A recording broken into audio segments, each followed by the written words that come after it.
Horror tube বাংলাতে আপনাদের সবাইকে স্বাগত। শুরু হতে চলেছে আজকের নতুন পর্ব মানালির একটি ভুতুড়ে হোটেলকে কেন্দ্র করে। সময়টা ছিল 2021 সালের মার্চ মাসের শেষের দিকের। চারজন বন্ধু বিজয়, রাজা, বাপন ও গোবিন্দ মিলে ঠিক করে যে এপ্রিল মাসের প্রচণ্ড গরমে কোনো এক ঠান্ডার জায়গায় গিয়ে কিছুদিন ঘুরে আসা যাক। আর তখনই তাদের মধ্যে রাজা বলে ওঠে যে চল সবাই মিলে মানালি ঘুরে আসি। তখন রাজার কথা শুনে সবাই মানালি যাওয়ার জন্য রাজি হয়ে যায়।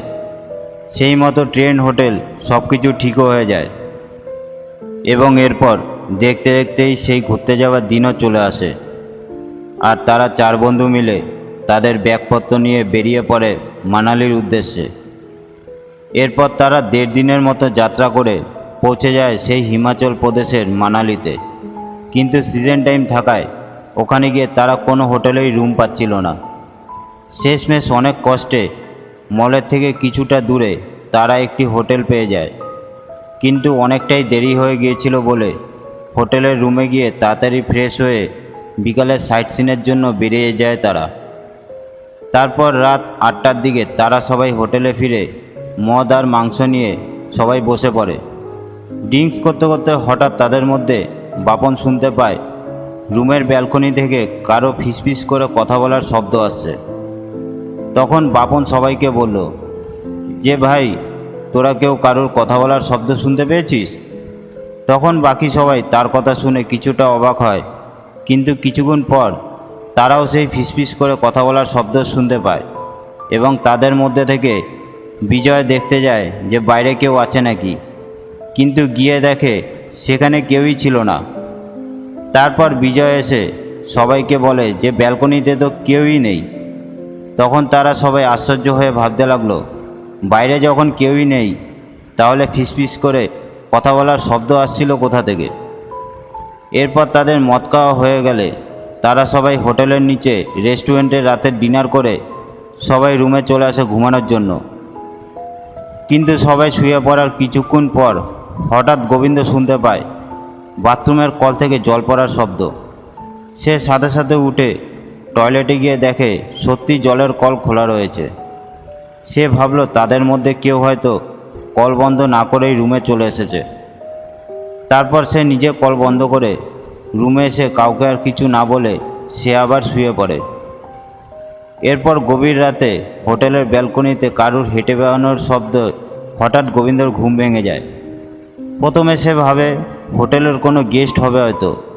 তারপর তার হঠাৎ মনে পড়ে যে এত রাতে কোনো গেস্ট ব্যালকনিতে চলাফেরা করবে না। তারপর সে ভয়ে বাপন ও রাজাকেও ডাক দেয়। তারা দুজন উঠেও বুঝতে পারে তাদের রুমের বাইরে কেউ যেন ঘুরে বেড়াচ্ছে। তখন বাইরে কী আছে তা দেখার জন্য রুমের জানলাটা খুলতেই দেখে একটি মেয়ে চুল ছাড়া দিয়ে দাঁড়িয়ে আছে। আর সেটা দেখার পর সে খুব ভয় পেয়ে যায় আর সাথে সাথেই জানলাটা বন্ধ করে দেয়।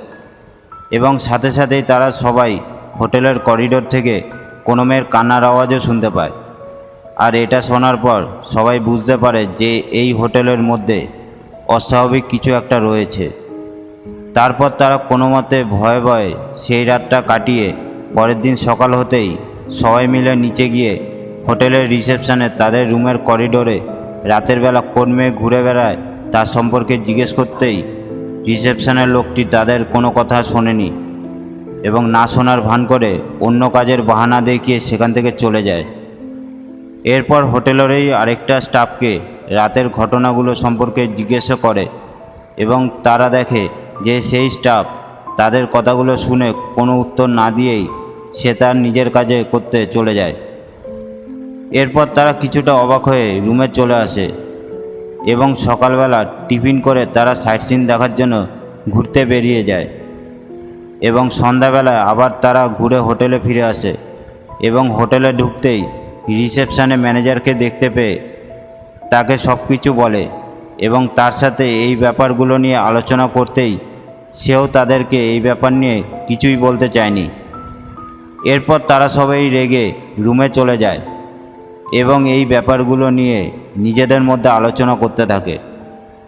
এর কিছুক্ষণ পর বাপন আর রাজা স্মোকিং করার জন্য একসাথে ছাদে যায়, কিন্তু হঠাৎ তারা ছাদের এক কোণে একটি মেয়ের ছায়ামূর্তিকে দেখতে পায় এবং সেটা দেখার পর তারা দুজন খুব ভয় পেয়ে তাড়াতাড়ি করে নিচের রুমে চলে আসে এবং ওদের বাকি দুজন বন্ধুকেও বলে যে ছাদে তারা একটি মেয়ের ছায়ামূর্তিকে দেখতে পেয়েছিল। সেটা শুনে বাকি দুজন বন্ধু খুব ভয় পেয়ে যায় এবং বলে ওঠে যে এই হোটেলে কিছু তো একটা আছে। সেদিন রাতে তারা তাড়াতাড়ি রাতের ডিনার করে ঘুমানোর জন্য রুমে চলে আসে এবং তাড়াতাড়ি শুয়ে পড়ে সবাই। কিন্তু তারপর হঠাৎ তারা ছাদের ওপরে কারোর দৌড়ানোর শব্দ শুনতে পায়, আবার কখনো ব্যালকনিতে কারোর ফিসফিস করে কথা বলার আওয়াজও শুনতে পায়। তারা অনেক ভয় পেয়ে সবাই রুমের মধ্যে চুপ করে বসে থাকে আর তারা ভাবতে থাকে যে রাতটা শেষ হয়ে কখন সকাল হবে। আর এরই মধ্যে করিডোর দিয়ে কান্নার আওয়াজও শোনা যেতে লাগলো, কিন্তু ভয়ে কেউ আর সেটা দেখার জন্য বাইরে যায়নি।